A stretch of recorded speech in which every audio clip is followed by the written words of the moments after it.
The Iranian Foreign Minister, Javad Zarif, has hit back at Donald Trump's genocidal taunts after a strongly worded warning from Trump that Tehran should not think of attacking the U.S.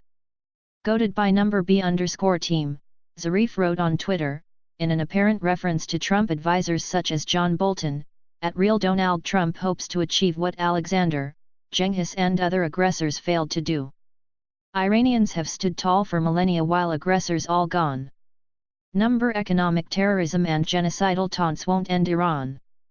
He added, "Never threaten an Iranian. Try respect, it works." Iranian President Hassan Rouhani said late on Monday he favored talks and diplomacy but not under current conditions, according to state news agency IRNA. "Today's situation is not suitable for talks and our choice is resistance only," Rouhani was quoted as saying. Trump said on Monday provocations by Iran, which he called the "no one provocateur of terror," would be met with great force, but that he was also willing to negotiate. On Sunday, Trump warned Iran not to threaten the U.S. or else it would face its official end, shortly after a rocket landed near the U.S. Embassy in Baghdad overnight. Trump's tweet came after he had seemingly sought to soften his tone on Iran following days of heightened tension sparked by his administration's sudden deployment of bombers and an aircraft carrier to the Persian Gulf over still unspecified threats. In the time since, officials in the United Arab Emirates have alleged 4 oil tankers sustained damage in a sabotage attack. Yemeni rebels allied with Iran have launched a drone attack on an oil pipeline in Saudi Arabia, and U.S. diplomats have relayed a warning that commercial airlines could be misidentified by Iran and attacked, something dismissed by Tehran.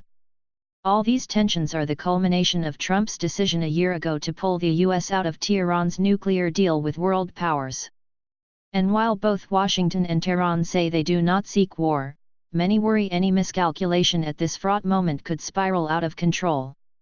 The latest major Trump resignations and firings. Read more. On Sunday, a Katyusha rocket fell in Baghdad's heavily fortified Green Zone, near the statue of the unknown soldier less than a mile from the U.S. Embassy, causing no injuries. An Iraqi military spokesman, Brig Gen Yahya Rasool, told the Associated Press that the rocket was believed to have been fired from East Baghdad. The area is home to Iran-backed Shia militias. "If Iran wants to fight, that will be the official end of Iran," Trump tweeted. "Never threaten the United States again." Jeremy Hunt, the UK Foreign Secretary, urged Tehran to take Trump seriously. Speaking in Geneva, Hunt said, "I would say to the Iranians, do not underestimate the resolve on the US side. They don't want a war with Iran.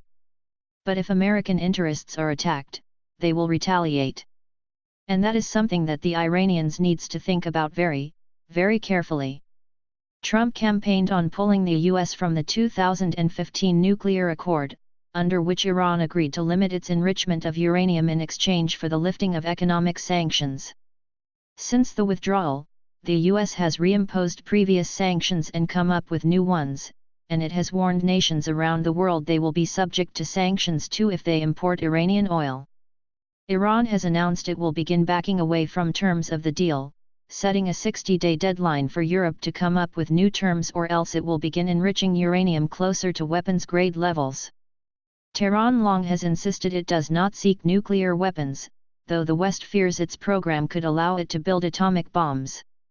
In an interview aired on Fox News, Trump called the nuclear deal a horror show. "I just don't want them to have nuclear weapons and they can't be threatening us," Trump said. The nuclear deal had kept Iran from being able to acquire enough highly enriched uranium for a bomb. UN inspectors repeatedly certified that Iran was in compliance with the accord.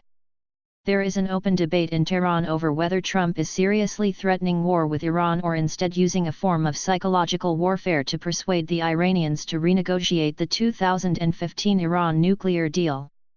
On Monday afternoon he tweeted less alarmingly, criticizing reports the U.S. was trying to set up talks and adding, "Iran will call us if and when they are ever ready." In the meantime, their economy continues to collapse, very sad for the Iranian people.